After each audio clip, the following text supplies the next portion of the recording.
Hey guys, welcome back to Magic TV. My name's Craig. It is 12 o'clock on a Sunday, which means it's time for a Q&A. This is where I take all the questions that you've asked over the course of the week and I try to answer them to the best of my ability. Now, like I say every single week, if you have a question that you want answering, please make sure that you leave it in the comments to this thread. Leave it in the comments to this particular video.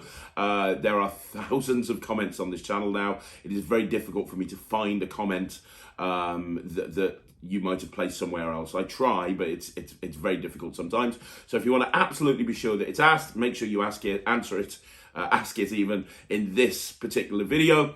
Also, remember that this whole Sunday Q&A thing lives and dies by the amount of questions you ask and the quality of the questions. So please ask lots of questions. There are no silly questions. I will answer absolutely anything.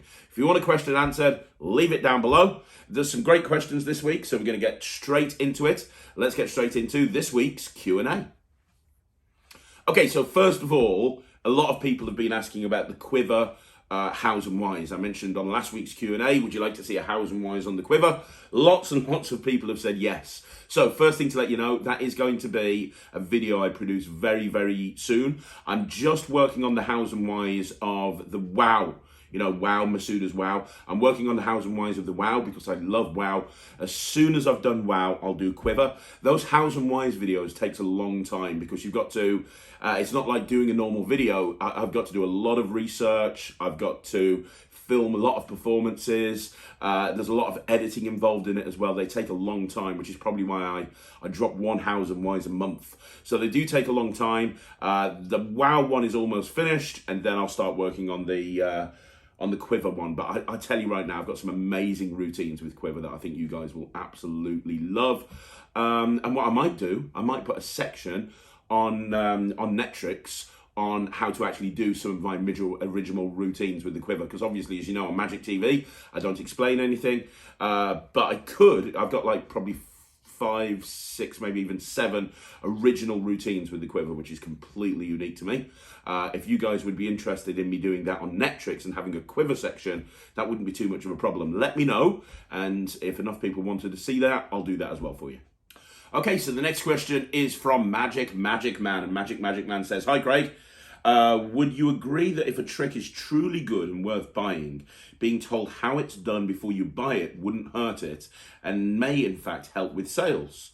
You would know if it would suit you, your performing conditions, and that you aren't getting burnt with something bad.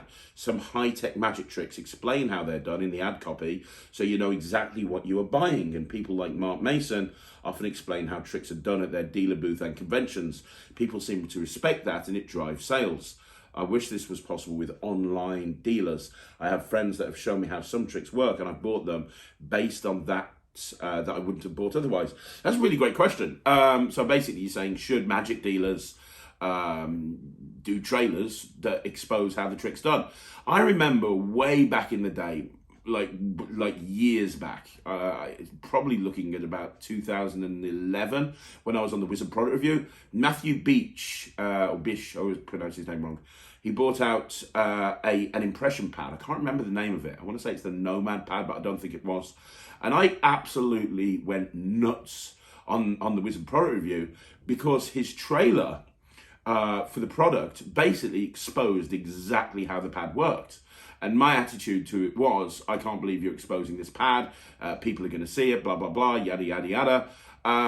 That came about as a result of my inexperience and lack of understanding about YouTube algorithms and YouTube sort of content in general. Because if people are searching for exposure videos, they're not going to search for the particular name of a trick.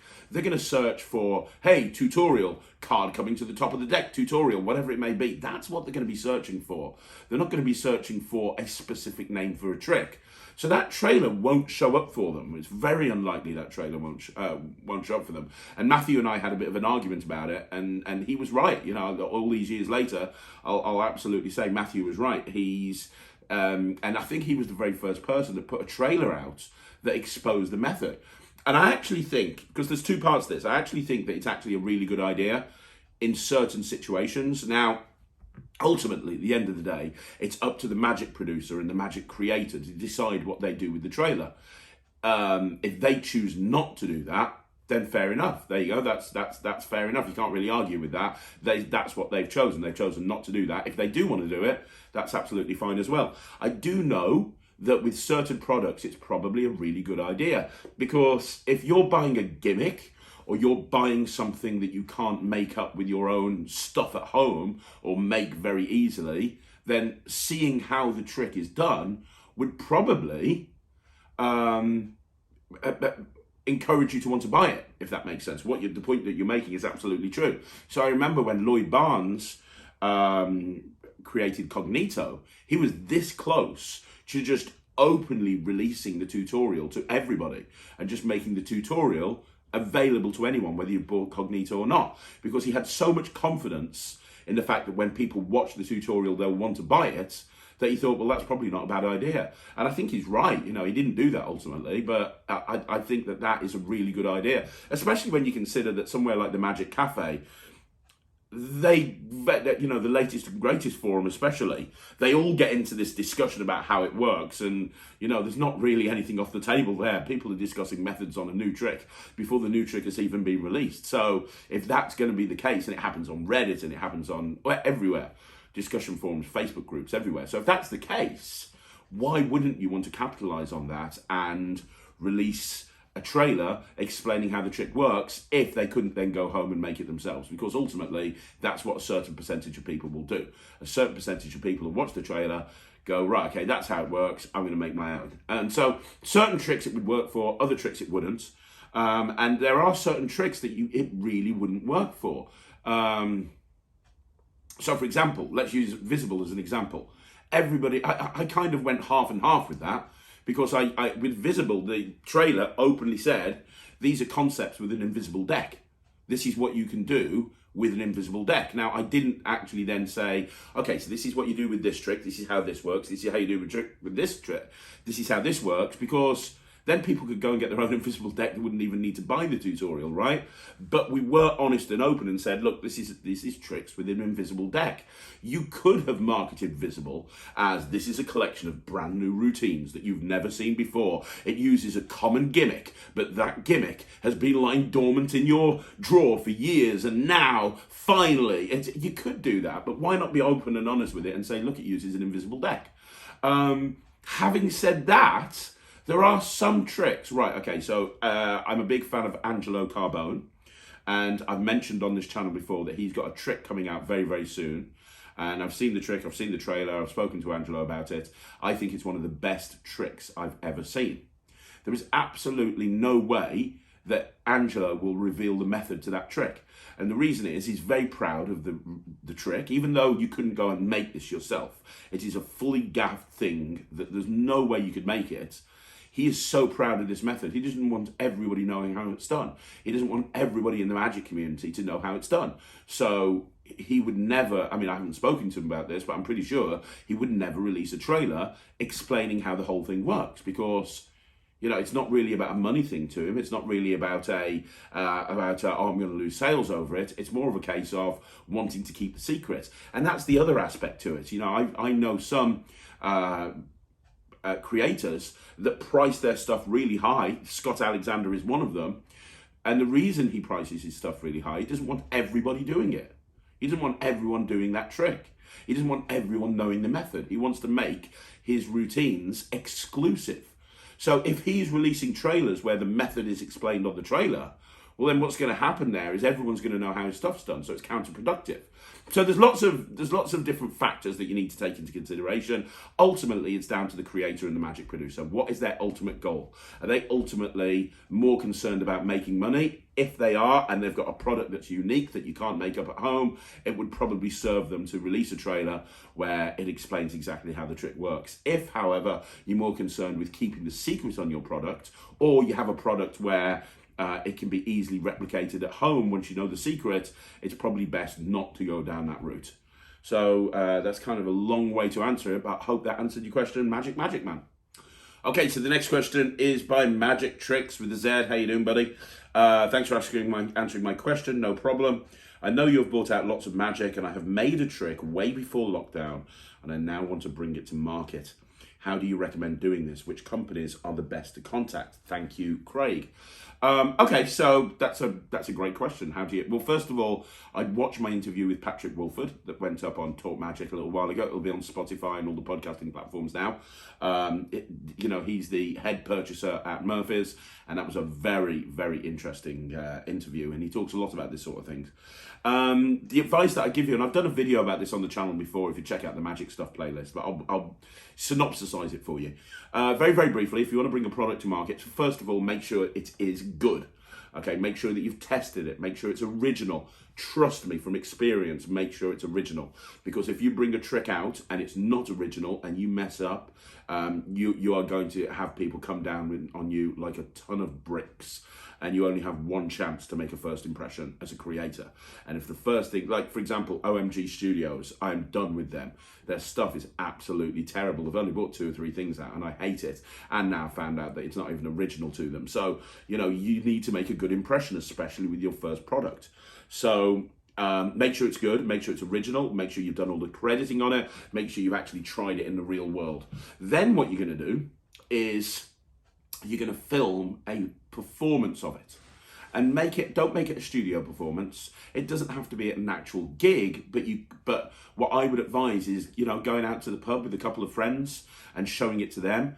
And you want to get some live performance footage of this, a full unedited clip of how this trick plays in the real world, right? That's what you want. Because what you want to do is when you send this ultimately to magic producers, you want to paint a picture. You want them to look at it and go, oh, wow, yeah, that really worked. We can see that working. So get some live performance footage of it.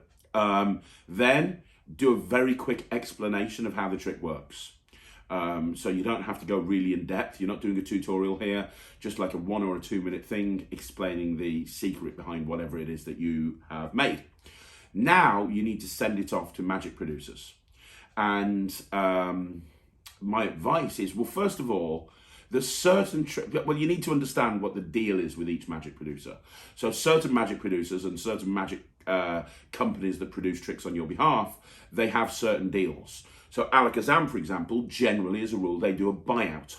So in other words, they buy the rights to the trick and then they market it, and you get a one-off payment at the beginning for selling them the rights to that trick. But then after that, regardless of how well the trick does, you won't get any more money from them. However, you can sell it yourself. You get a certain amount of stock from Alakazam, and you can buy more, and so on and so forth.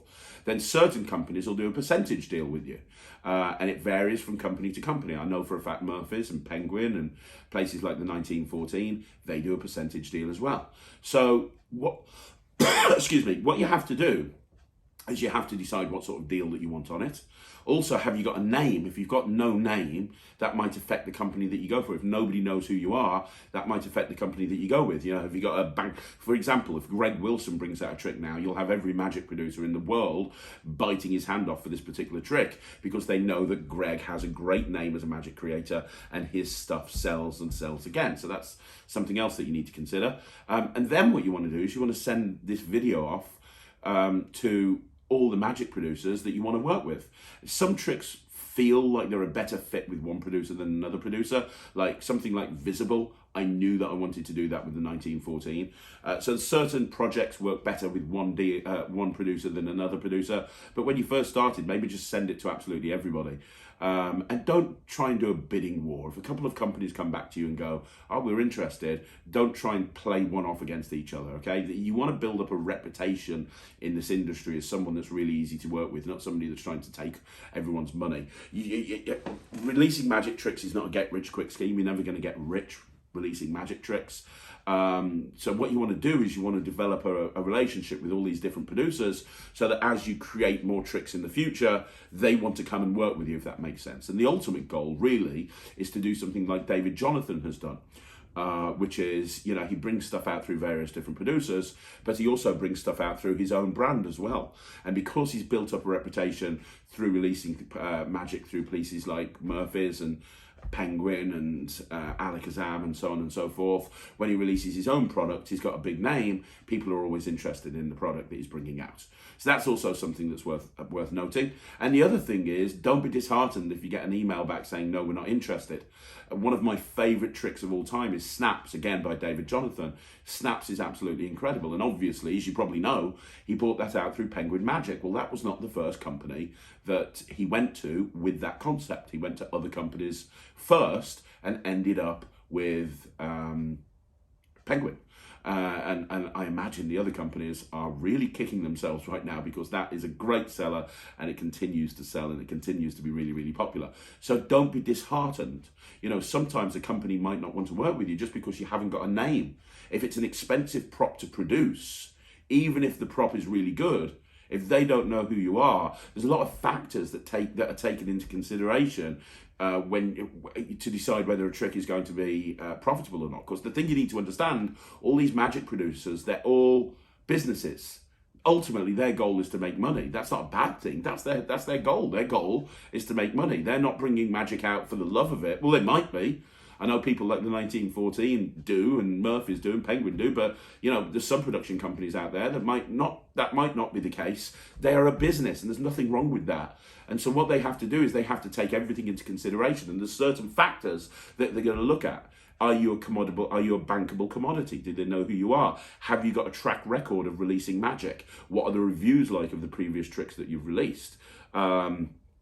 What's the trick like you're producing now? The other important thing to consider is it going to be expensive / difficult for them to make? I've got a trick that's coming out with Murphy's, and I've been dealing with Murphy's on this project for over a year. And it's a thing with some special 3D printing. It's gonna come out eventually, but it is an absolute nightmare. It is an absolute nightmare because there's a lot of moving parts to it, and it's cost them a lot of money to get to the position where we are right now. And eventually it will come out, and I can't wait for you guys to see it. But it's a long process. It's a long process. We've gone back and forth with about 15 different prototypes. We've now got to the point where it's right.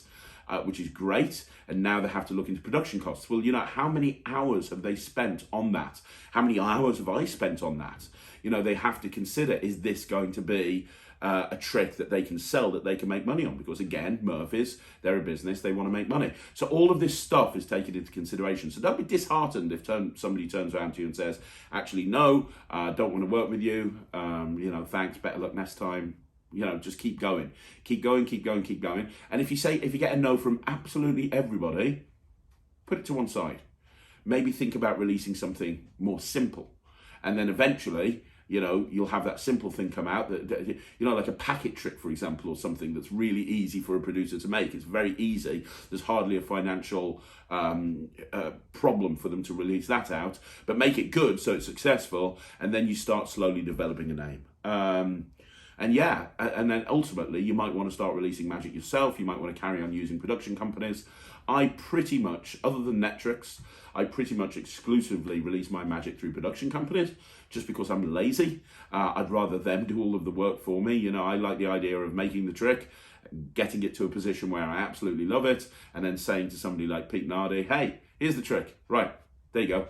And he goes and makes all prototypes and then films it and everything and gets it all done and markets it, and I don't have to do anything. I'm a little bit lazy when it comes to that side of things, / busy doing other stuff. So there's lots of factors to consider. But in terms of bringing out a product, here's the people you want to speak to, because you asked who to contact.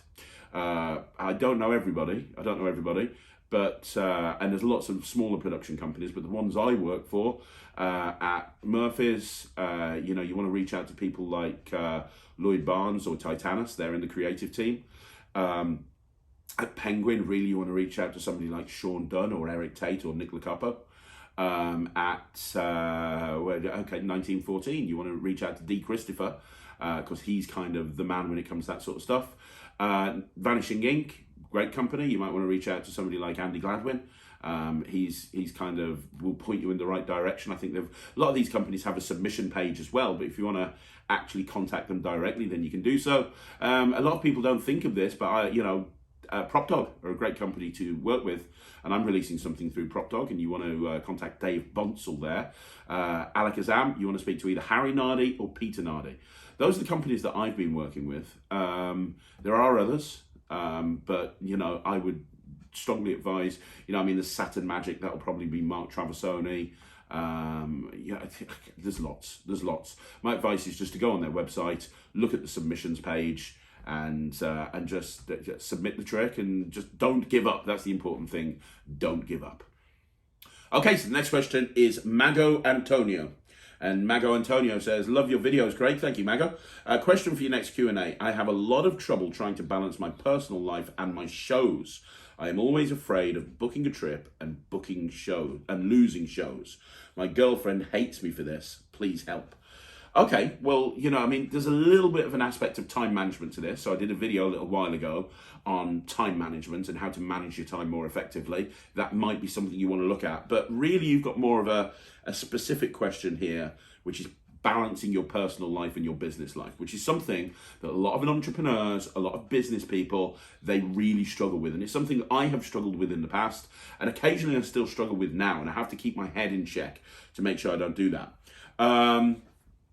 And you're always afraid of booking a trip and losing shows. I absolutely understand where you're coming from there. When you're running your magic business as a business, every show that you're not booking affects your bottom line. So I totally get that. The thing you need to understand, and my mentor, Brad Burton, speaks about this in great detail, so you might want to look up Brad Burton at some point. But there's three things as a business owner that you need to consider, which is health, in other words, your health and your well-being, family, in other words, spending time with your family, and business, in other words, whatever it is that you do to run your business. That could be booking shows, it could be going and doing the shows, it could be sitting in the office doing the admin and the paperwork, whatever it may be. And what you have to do is put those into priority order. And what I want you to do, Mago, is I want you to be honest to yourself, and I want you to rate those three. In other words, currently at the moment, be honest. What is the most important thing for you? Because when I was in the same position as you, and I was doing that, and I was hardly seeing Sarah, I was hardly seeing the kids, I was hardly seeing anybody, I was just working 24/7. Business was first, health was next, and family was next. And business was first. I remember when Ryland was born, about a month after Ryland was born, because he was born in the November, so it would have been longer than a month. About 3 or 4 months after Ryland was born, I took on a holiday park contract with my Illusion show. And I spent the following 6 months, genuinely, this is what I did. I would leave the house on a Monday afternoon, and I would go out to a holiday park. I would spend the entire week jumping from holiday park to holiday park. So stay at one holiday park, then go to the next holiday park, stay at that holiday park, go to the next holiday park. I'd do that through till Friday, get off stage at about 11, get back at about 3 in the morning. I'd then probably have a show or maybe even 2 shows on the Saturday. I'd have 1 show on the Sunday. I'd probably have the afternoon with Sarah and Ryland, baby Ryland, and then I'd be back on the road again on the Monday morning, and I did that for about 6 months, and Sarah almost saw me. And I'll tell you right now, Sarah hardly saw me, and I'll tell you right now, I almost lost my wife and my kid over it, because Sarah was like, it's ridiculous, we never see you, this isn't a relationship, this isn't a marriage, this is basically just a boarding room for you and a cleaning service for me cleaning your stuff before you go out on the road again. And she was right, and it took that cold hard dose of reality from Sarah to make me realise that I needed to shift my priorities. My priorities now excuse me, are health first. Which sounds weird, but if you don't look after yourself, if you don't look after yourself and something happens to you, well, you're going to leave your family and your business high and dry. So the most important thing is to look after yourself. I'm going to the gym every single day at the moment. I did not look after myself over lockdown, and I'm doing everything that I can to change that at the moment. But and it's killing me. It's kicking my butt, but I'm getting there. Look after yourself. Number one, health should be important. Then the next important thing is your family. And then the next important thing is your business. Because let me ask you a question, Mako. If your girlfriend walked out on you because she's sick to death of you always working and never seeing you, and she's getting annoyed with you and everything, if she walked out, how would that make you feel? Would you be happy or would you be sad? You'd probably be sad, right? And you know, you're probably not going to be able to get her back. Well, what's happening right now is if you always put your business before your family, that's exactly what's going to happen. What's going to happen is you're going to end up driving people away, because it's like you know, absence makes the heart grow fonder. True, but too much makes it wonder.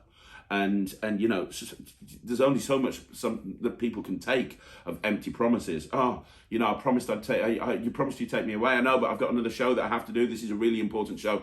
Every show is really important. Every gig I've ever done is really important. I remember tons of times I've turned around to Sarah and I've said, this is the most important gig I've ever done. This is the one. This is the one that's going to be the big one. This is the one that's going to be the big one. And then what happens? It's another show. It's another show. It leads to maybe a couple of other things, but the point I'm trying to make here is make sure that your family is first. And also, you don't want to be a workaholic. You don't want to be that person just going around the country, constantly going around the country, going from gig to gig to gig to gig to gig. Spend some time with your family. Spend some time with your family. That's very, very important. Especially if you're married and you've got kids, that's even more important. But if you've got a girlfriend, you want to spend time with your girlfriend as well. Or spend some time on your own thing or whatever it may be. So, you know, what I would do in terms of booking a trip, I would just book it. I'd just say to your girlfriend, look, okay, I'm going to book a trip. This is the week I'm going to book a trip. Or this is the fortnight I'm going to book a trip. And you know what? If other work comes in and you've got that trip booked, you just turn around to the people and you go, look, I'm really sorry, I'm not available that time. But what I can do is I can recommend somebody else for you. Or you say, hey, is the date flexible? And if the date's not flexible, you say, hey, I'm not available right now, but I can recommend somebody else. And I, you know, I can do it next year if you give me enough notice. I can't tell you the amount of times people have tried to book me or book my company with not being available, and I've said, look, I'll send somebody else for you, I'll recommend somebody else, and then the following year they've come really early to book me because they wanted me specifically, and I was really helpful to them the previous year, and I was offering you know, a replacement, somebody that I can recommend. So, you know, people will always come back to you. And then if you're recommending work to another magician or another performer, they're going to want to reciprocate. They're going to want to give work back to you. And so what you have is you get yourself into a situation where you're developing new leads from all over the place, because, and also you're driving your business forward through scarcity. You know, it's called fear of loss. You know, if companies ring you and you're not available, they know that you're high commodity. Now they want to book you more than ever before, because they wanted you before, they couldn't get you. Even if they get another act, they're going to want to go back to you. So the big piece of advice I can give you is just prioritize family over business. Yes, sure, for sure, you need your business to make money in order to provide for your family. Yes, I get that. But make sure your family comes first, because when you get to my age, I don't know how old you are, dude, but when you get to my age, I'm almost 46. You know, family is absolutely everything for me. And there's times where I'm working really hard. Like I'm going into December right now. I'm filming this on the Tuesday. I'm leaving this afternoon to go to Nottingham, because on Wednesday I'm filming with the 1914. Then I'm coming back, and then on Thursday I'm in the office. Then I'm going down to London for a show. Then I'm coming back. Then on Friday I'm going to Liverpool for a show. Then on Saturday I'm going to Swindon for a show. And then on Sunday I've got a gig in Leeds. And then I'm literally filming all the content for it. So but last week I made sure I made a lot of time for my family, and next week I'm going to make a lot of time for my family. So there's going to be periods of time where you're going to be busy. I get that, but try to balance it out. Okay, so the next question is less of a question and it's more of a statement, and it's from Bathtub NZ. And he says, and this made me think actually, he's talking about Netrix. Any big product release can create a ton of new work. New bugs found, customer inquiries, etc. Think about if you want to be addressing that all over Christmas. And he's got a point. He's referencing what I said last year as to when last week, when I said Netrix was going to launch. And I said I was going to try and launch it, you know, beginning to mid of December. And his point here is, okay, so let's say you launch it mid-December. What's going to happen is people are going to be getting it, and there's going to be lots of questions and lots of inquiries and lots of stuff going on, and you're going to be wanting to deal with that all over Christmas. And the answer is no, I'm not. I do get what you're coming from. And the other thing is, one of the reasons that I can do Netrix is because I've got a big staff. You know, I've got a big admin department. I've got a big sales departments, I've got big marketing departments, I've got a tech department, I've got all these different people working for me. And a lot of the time they're off over Christmas. I think they're working for 2 days over Christmas and then they're off the rest of the time. So if there were these, normally that wouldn't be an issue because we've got systems and automation and staff in place to deal with all of this. We've been doing staff training ready for the launch of Netrix from day one. So everyone's geared up and everyone's ready in the office and we all know what we're doing. That's not a problem. However, the problem is if it launches just before Christmas and then all of these people come in with questions and issues and blah, blah, blah, blah, blah, none of my staff are going to be there. So I'm going to be there on Christmas Day with Sarah going, yep, which I don't want. I don't want that. So I do understand where you're coming from. I'm torn. And the reason I'm bringing up Bathtub's question, and again, thank you very much, Bathtub, because I'd never thought of that, is he's making a point here. I want you guys to tell me what you think. Do you think I should wait till January and launch it in January when I've got a full staff in my office and I've got more time to be able to deal with that stuff? Because what I don't want to do is not get back to people. I'm not hardwired that way. I want to try and, if people have got issues, I want to try and get back to them as quickly as I can, especially if it's, an issue with something you've spent money with. But likewise, I want to spend time with my family over Christmas. So I'm torn. I need your help. Please help me. Leave them in the comments down below. Should I leave it until January or should I launch it mid-December? Okay, so the next question is by Simon Mountford. Hey Craig, hope you're doing well. Thank you, Simon. I am great. Have a question. I do twisted reality with Luba. Brilliant. I get great reactions. Good. However, sometimes people ask, can you change it back? Undo the twist. Do you know any pen switches that would work in that situation? I've looked into the flip move, but I can't work out the handling of how to bring the untwisted pen into play. Any suggestions or tips would be spiffing. Many thanks, Luke. Okay, right. So, yes, I have 2 pens. Let me just drop that down for a minute and move this to one side. So I have 2 pens here. So for those of the people that don't know Twisted Reality, it's Paul Harris trick, and he uses a Luba lens. And the whole idea is that you bring out a pen that's pre-twisted in the middle, and you show it. And then, but by putting the Luba lens over it, it looks like it's not twisted. And then when you turn the Luba lens, it looks like it twisted. And then you bring the Luba lens away, and the pen is now twisted in the middle. It's a fantastic trick. You're asking how to make this change to a regular pen, how to untwist it.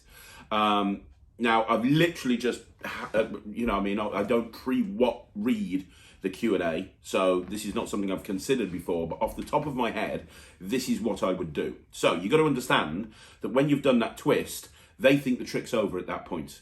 So you got all time in the world to basically switch the pen, because it's the offbeat. People aren't really paying attention right now. They think the trick's over. So the first thing that I do is, you've handed the pen out, that's where all the focus is. I would take the Luba lens and put the Luba lens away in your pocket, and I would grab a matching pen, a regular pen, in your left hand, and just keep your hand naturally to your side or curled onto the table if you're sitting at a table like this. And you've got it in kind of pen palm. Is that a thing? So if you were going to do a flip stick, it's kind of in that position.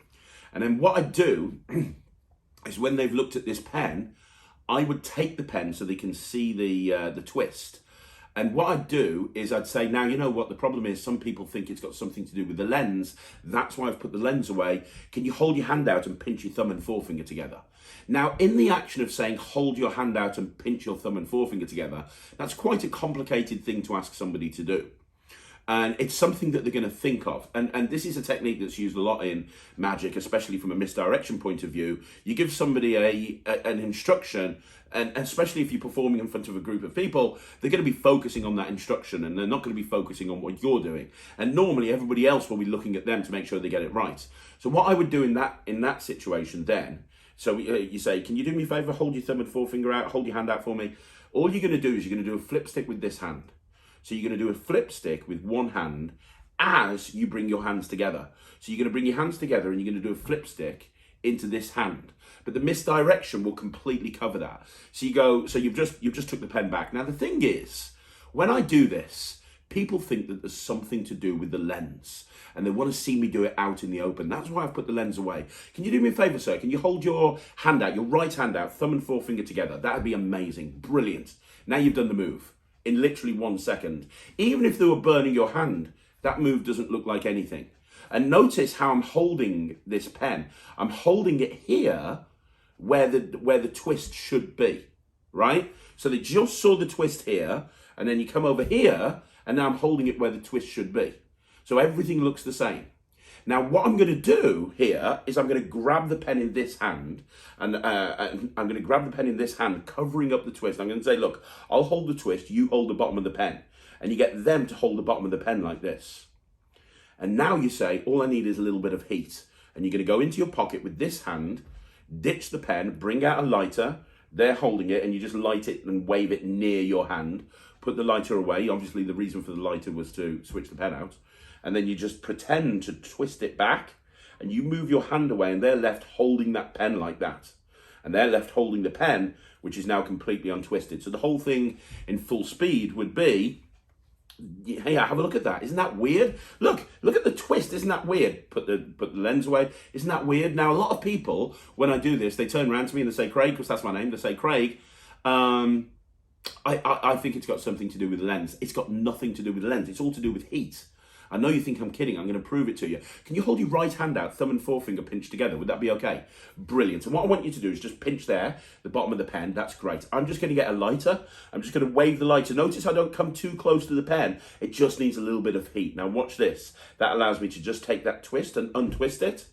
And now I let go, and they're left holding the pen like this, and it's completely untwisted. Your hands are empty, and you can examine everything. So it's just that one move. So it's coming from here to here under the misdirection. Okay, that's how I would do it. That, for me, would be the logical way to take the twist back out again. And it's also not very difficult to do. If you can do this with this hand and this with this hand, and you combine the motions and you come up, you can do the whole thing. And then you can, and the nice thing is, then you're left with a regular pen, so you can use that pen, or you can put the pen away, and then you're reset, ready to do the next routine, depending on where you keep things in your pocket. So there you go. That's what I would do, and I hope that helps. Okay, so the next question is from Bruce T, and Bruce says, Craig, when do you anticipate the 1914 wallet will be launched? Well, if you go back and look at my review show special on Eclipse, I did an interview with D. Christopher. And in that interview, we talk about the wallet, and he says that he's hoping it's going to be released in January. It's when I said earlier on that I'm going to go and film with the 1914, one of the things I'm doing is I'm filming some routines for their wallet project. So I know that they've already filmed all the other stuff. I think it's going to be January. You're not going to have long to wait. And I think when you see this, you're going to love it. If you haven't watched the podcast yet that me and Lloyd did, episode 1 of the Magic Podcast, go and check it out, because we talk about it on there as well. Okay, so the next question is not really a question, it's a statement, and it's from various different people, so I'm lumping them all together. A lot of people have messaged me and commented and said, hey, I love the first episode of the podcast with you and Lloyd. And I just want to say thank you very much. I really appreciate that. It's something that me and Lloyd are really passionate about. Lloyd has, this is a completely separate thing to Lloyd. It's a completely separate thing to anything else Lloyd does. It's a completely separate thing to anything to do with his work with Murphys. It's a completely different thing to Magic TV. It's got nothing to do with Magic TV. It's branded as a separate thing. It's got its own website, themagicpodcast.co. Go check it out now. It's got its own Facebook page. It's got its own Facebook group. It's a completely separate entity. And, it's really nice to hear that people are digging it. We wanted to do this podcast. We look at the podcast. There's so many amazing podcasts. There's so many amazing podcasts. And some of them do interviews. Talk Magic, my podcast, does interviews. Some of them do interviews. Some of them do reviews. Some of them do, news in the Magic community and something. Lloyd's got a lot of experience within this industry. He knows everybody, from his days working at Illusionist to his days before that with Enigma to working with Murphys. He knows everybody within this industry. And I'm very well connected in this industry as well. I've been performing professionally since I was 18. And although I'm coming at it from a commercial point of view, from a gigging point of view, I also know pretty much everyone in this industry. So when you get two people like that are just wanting to be completely honest and open and not leave anything on the table, it's gonna make an interesting podcast. And thank you so much to the people that have watched it and listened to it. We really appreciate that, and we're going to carry on doing it. And you can probably tell that because, we wouldn't have invested in a website and email addresses and all of that stuff if we weren't interested in carrying it on. So it's going to be a big thing for me and Lloyd moving forward. And for everybody that's spent some time listening to that podcast, thank you. And if anybody's got any advice, or you want to hear some, you want to give us some opinions, or you want to know, you want to tell us on stuff that we want to cover in the future, drop them in the comments to this, and I'll bring it up with Lloyd. Okay, so the next question is from Daniel Quinones, and Daniel says, can I ask about how to become a corporate magician and tailor your magic to the product or service? Right, how to become a corporate magician? Well, that's a really big question, isn't it, really, that could probably be done over several videos, and something I can't really answer in a Q&A. It'd take too long. First of all, if you haven't already, go and check out Martin Sanderson's Corporate Close-Up from RSVP, Volume 1 and Volume 2. They are great. Understand that if you're going to be a corporate magician, it's not really about the tricks that you do. Yes, there's certain, you have to have the magic at a certain level or a certain standard, and your appearance and so on and so forth means to be at a certain standard. But really, to become a corporate magician, it's about being a successful business person. It's about knowing how to market your business. So first of all, if you've decided you want to be corporate, well, that's, what sort of corporate do you want to be? What sort of corporate magician do you want to be? That's the first question. Like, there's people that go out and do sort of the small businesses and do parties and events for small businesses, and that's fine. And then there's corporate magicians that go in at a very high level and do the parties and events at a very, very, very high level, like the biggest name companies that there are in the world. And then there's all points in between. It's like, where do you want to fit in with that? And then what type of magic do you want to be doing? Are you wanting to be doing close-up magic, or are you wanting to be offering stage shows or platform shows or stand-up shows? There's a lot of different questions there. But ultimately, the biggest advice I can give you is, if you're wanting to move more into the business world, spend time doing two things: networking and virtual networking.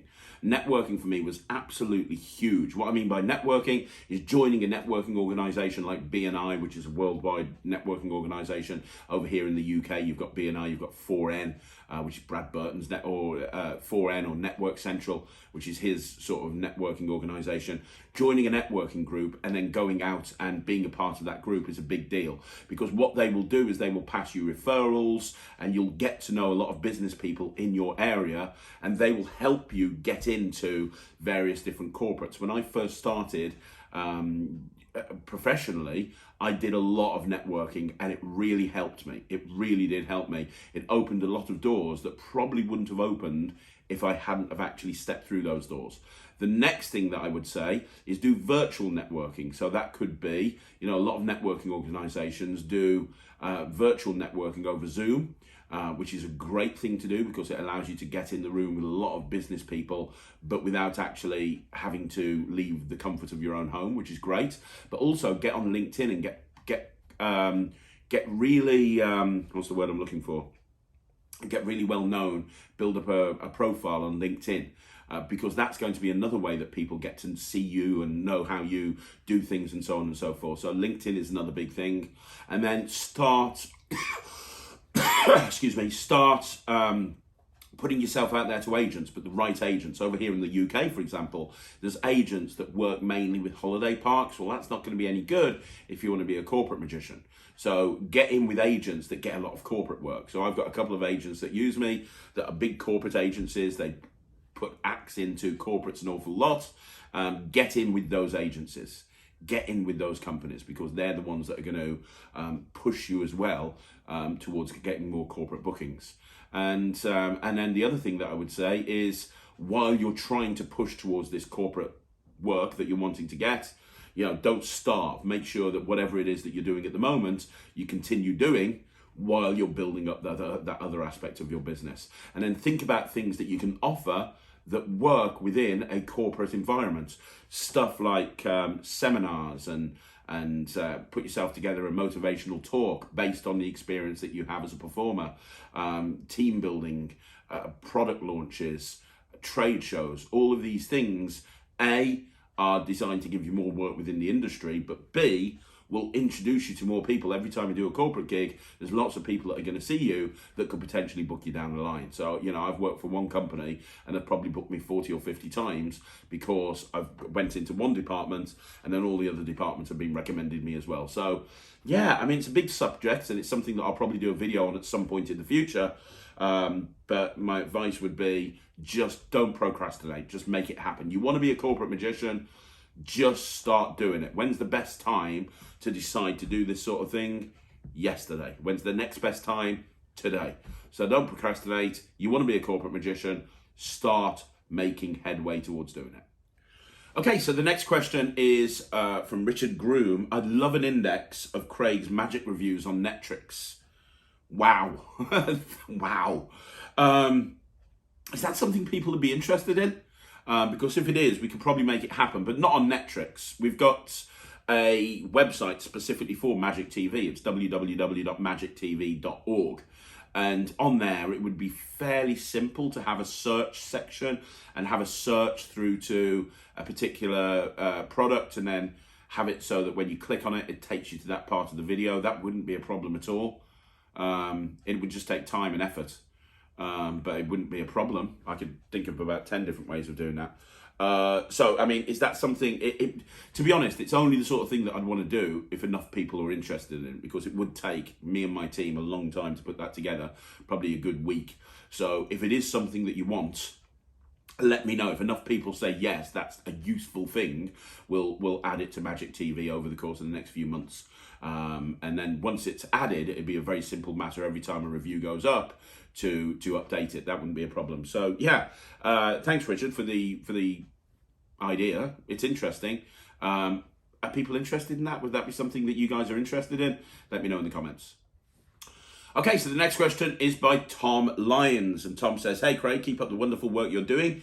There is simply nothing as good as Magic TV out there. Thanks. Thank you very much. Seriously, I love hearing stuff like that. Thank you, Tom. My question is, do you have any idea where David Forrest and Full 52 has gone? I really like David's products. He's such a great magician, and like yourself, also like yourself, I hope he hasn't left Magic. Maybe an interview on Talk Magic. Kind regards, Tom. Excuse me. You know what? I spoke to David Forrest a week ago because I've been wanting to get him on the channel for about 6 months. I've been wanting to interview Dave, and there's always, it's very difficult to make his calendar and my calendar mesh, and it's been very difficult to nail him down, to be perfectly honest. He's up for doing an interview. I know he's up for doing the interview. It's just finding the time where he's available. And when I do the interview with him, I'll prioritize and get it up as soon as possible. And the reason I will is because you are right, Dave Forrest is a really good guy. And for many, many years, he had a great relationship. He had a great reputation in this community. You know, people that come down on him like a ton of bricks, they forget all of the good stuff that he's done in the past and all the good releases he's done in the past. And he obviously left Magic about 3 years ago because of the whole Kickstarter thing that I think everybody knows about. And he had his reasons, and having spoken to him on the phone, he had his reasons, and I want people to hear his story, because I think you'll be surprised as what's happened and what happened and what led to that. And I know from personal experience, it's horrible when the Magic community get you in their sights. When I released Red, and you know, I don't really want to bring it up again, but when I released Red, I was so low. It was such a horrible time for me. And that led to me leaving the community for almost a decade. Like just literally turning my back, not going to conventions, not really hanging out with magicians, not going to lectures, leaving every single Magic organization I was in, just walking away. I left everything. And I did that because I just couldn't handle the hate that I was getting, all because of, in my opinion, I was like, oh my God, yeah, okay, but it's not like I've murdered somebody. I've released a trick that wasn't mine, and I've done everything in my power to fix it. But you know, it was horrible. It was horrible. So, and what he's done, I know he's been getting so much hate. And rightfully so in many cases, just like people were right to have a go at me about Red, people were right to have a go with Dave, because he's you know, there's people that have paid money for a product that they haven't received, and that's always going to irritate people. But there is two sides to every story, and there is a reason. And I know Dave is wanting to try and make it up to people. And I think step one for that would be to get him on a Talk Magic interview. So I'm trying to make that happen. I'm close to making it happen. It will happen. It's just when is the question. I'm hoping soon. I was hoping it's going to be before Christmas. I'm still hoping it's going to be before Christmas. But, you know, it's just when Dave's schedule and my schedule mesh. But yeah, that's hopefully answering your questions there. He's a good guy. He's got some great products out. Some of my favourite tricks are Dave Forrest released, and he's very passionate about magic. But there's a lot of stuff that's happened in his personal life that's not good. And I don't want to talk about it. It's not my place to talk about it. I'd like Dave to talk about it and explain to everyone what's happened. And hopefully we'll get him on the channel soon enough. Okay, so Sam Fuller, Illusionist, says, hey, have you thought about doing a mystery box companion comparison special? Which is a good idea, actually, and I should do that. Very, very good. I've wanted a destination box for years, but I think it's discontinued. What's the next best thing? Thanks. Hey, well, you know what? The destination box, I was speaking to John Allen at the London Magic Convention, and he is in the process of trying to relaunch the destination box. It has been unavailable for a long time. I don't know when it's going to launch. I would imagine he would want to try and make that happen for Blackpool, but I don't know. This is just kind of hearsay. But I know that he's wanting to relaunch the destination box sooner rather than later.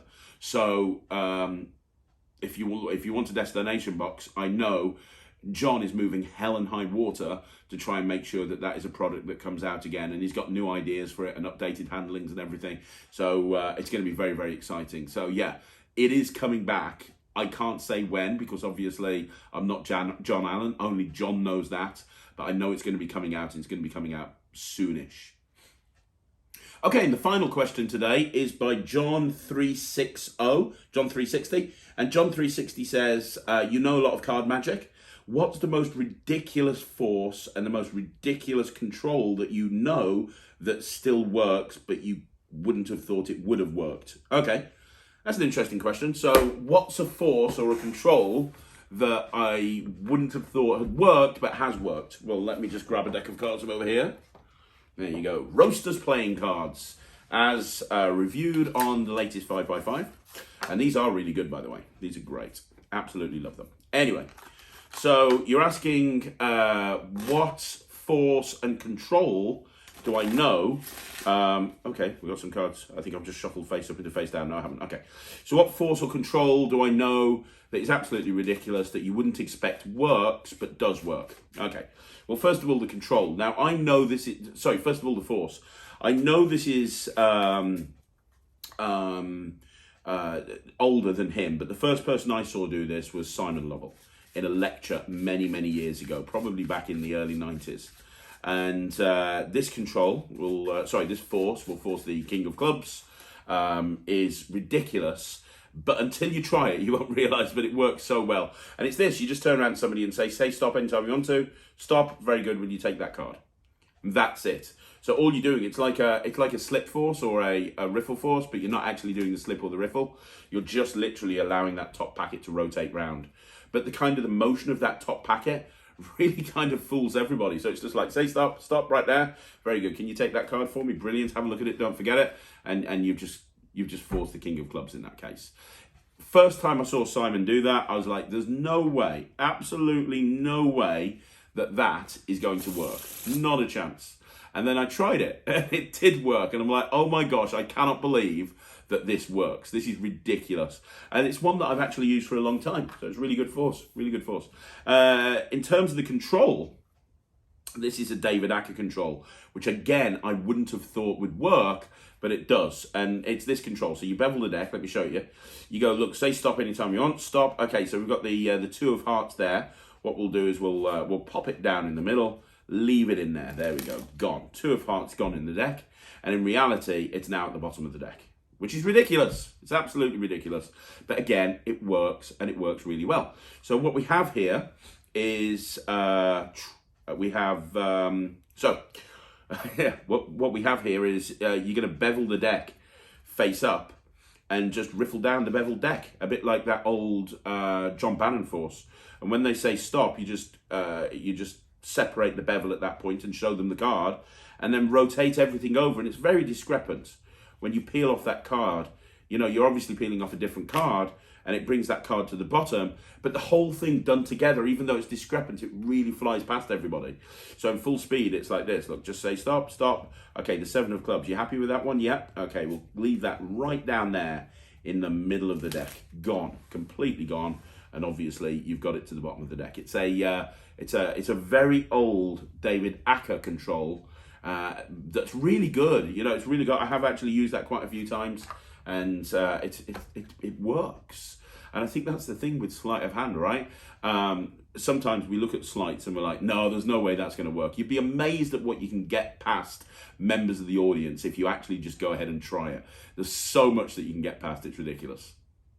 So the final question today is by Michael Warstein, and Michael Warstein says, do you have an opinion on what's happening at the Magic Circle? Normally, stuff that happens inside the Magic Circle is kept away from the public eye, but with everything that's happening at the moment with Bob Pound, it seems to have spilt out to the wider Magic community, and I know that 400 members have left recently, and the whole thing seems to be a shambles. What is your opinion?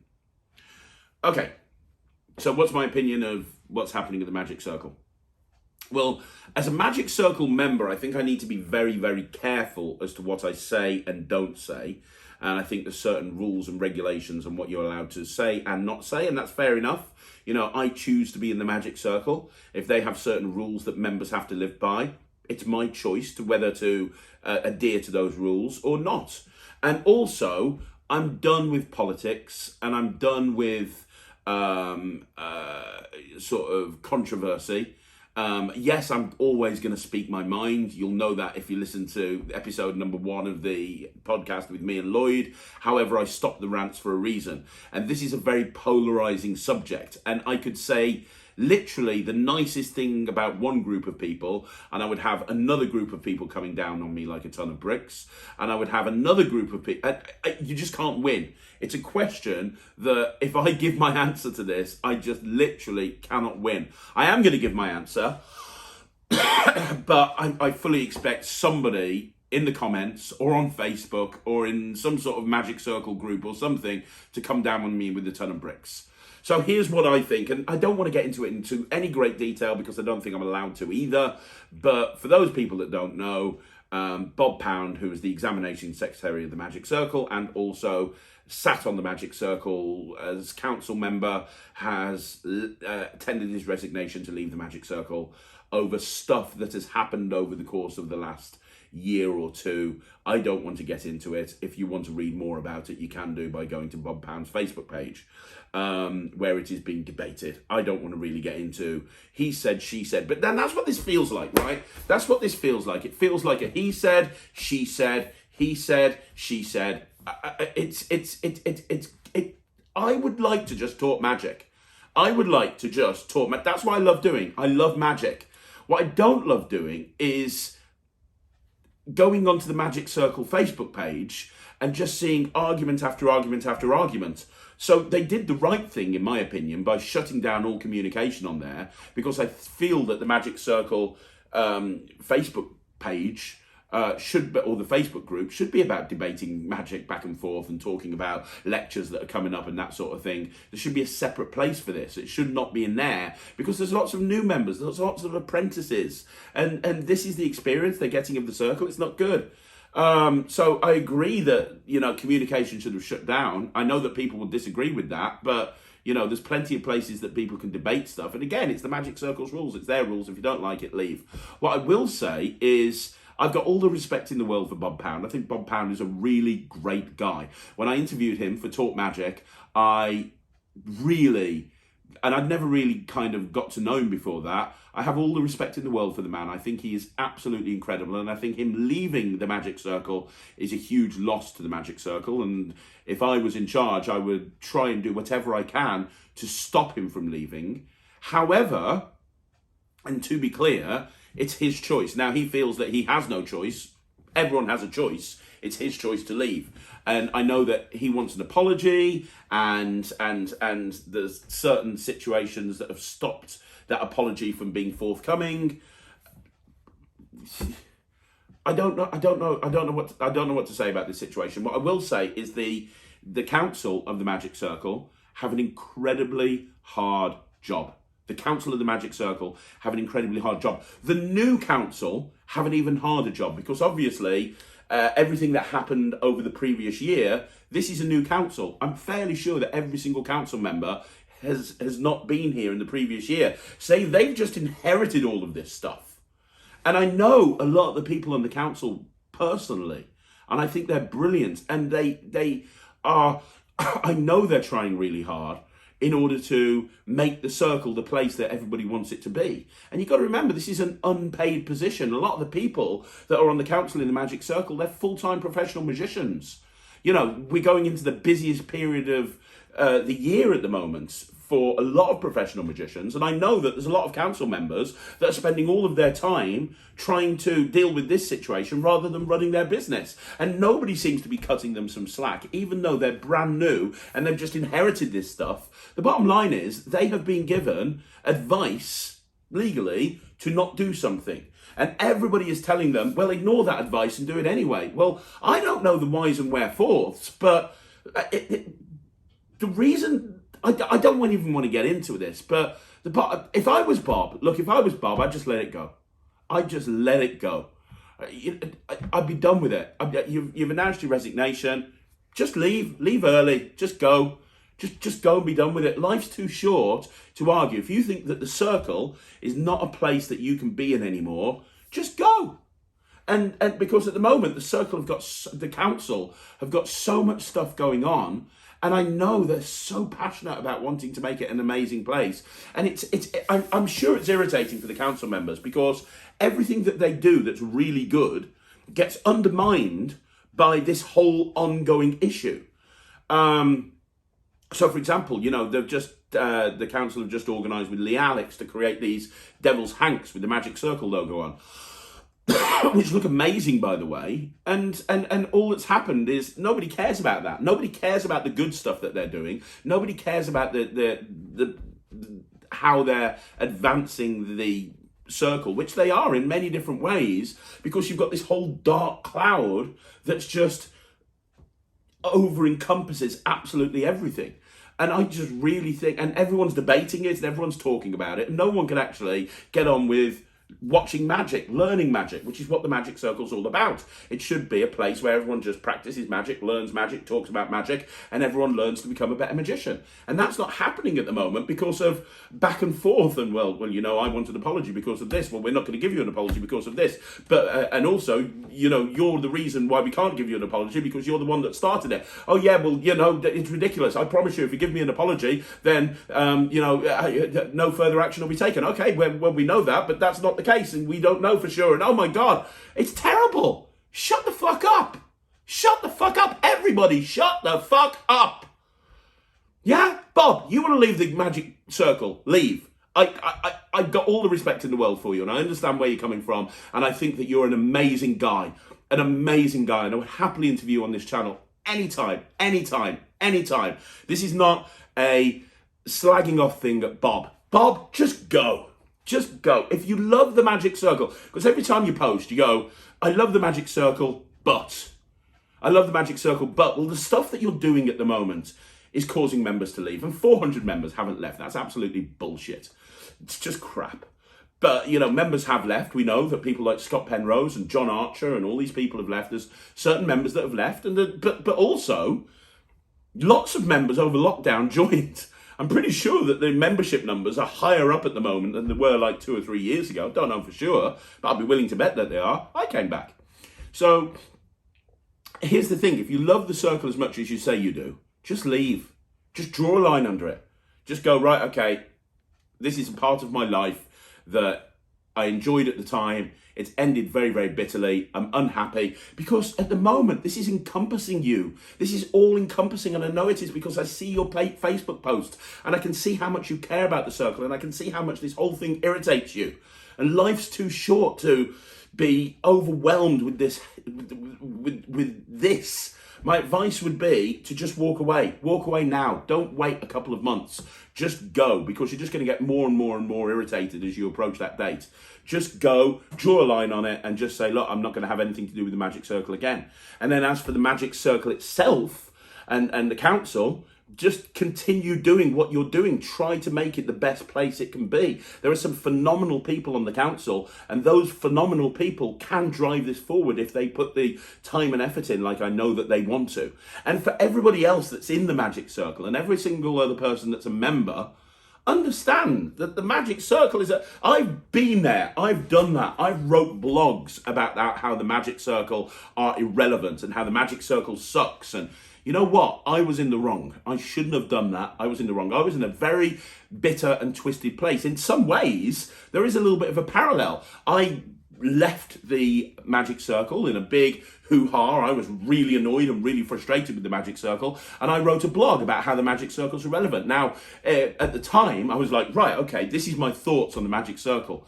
In reality, looking back, I did it because I was pissed off. I was pissed off with the Magic Circle, and I wanted to harm them. I wanted to do harm to the Magic Circle, and so I wrote that blog, and I went on a mission to try and discredit the Magic Circle. And I was very immature, and it was very stupid, and I should have done it, and I've openly apologised. But you know what? That experience allows me to see what's happening here, and it's almost like history's repeating itself.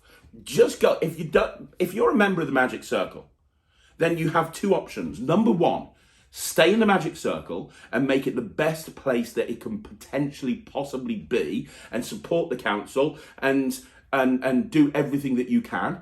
Or number two, just go. Just go.